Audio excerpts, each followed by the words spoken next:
You did your research. Now you're on the phone or you're at the pitch fest.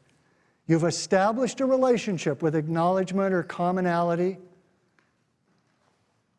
And now it's time to reveal your story. What do you do? Now this is a tricky part in the meeting, because this is always awkward. It's like you're sitting there at the pitch fest and they're there and you're here, and you acknowledge them, and then there's this kind of silence, and it's like, you know, you, no, me, oh, you know, and you don't know what to do. So I'm telling you what to do. Instead of allowing that awkward silence to sit there, because they're waiting to see if you're going to start or if they're supposed to tell you to start, skip all that. Just take control. Acknowledge them, let them say thank you, wait 1 second, and then dive in. But how do you dive in? Well, I have a way. This is my secret. It's not a very big secret. Everybody who's heard me lecture now knows it. And it has proven successful again and again. I guarantee you this has worked successfully. Even though when you try it, it'll sound scary to do. I'm not sure why, but it does. But trust me, this is a terrific way to begin the pitch. Not the whole pitch, but begin the revelation. And that is, after the acknowledgement, when you're ready to go, say something like, well, I think the best way to tell you about my project is to tell you how I came up with this idea.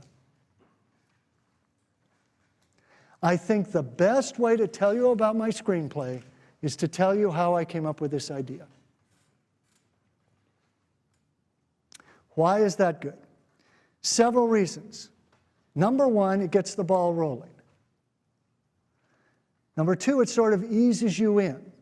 You don't have to start right out by hitting them over the head with a title or remembering some magical phrase that you think is going to grab them.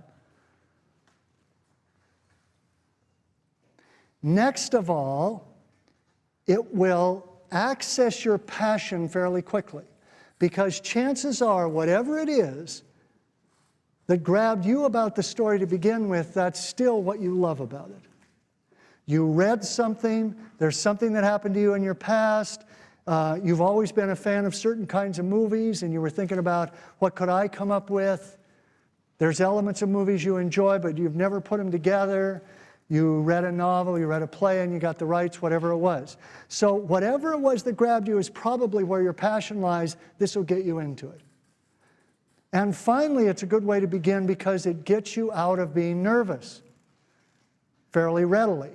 Now, I'm going to talk about nervousness in a minute, but for right now, I'll say, as soon as you can segue from worrying about how they're responding into your story, your nervousness is going to start to drop fairly rapidly.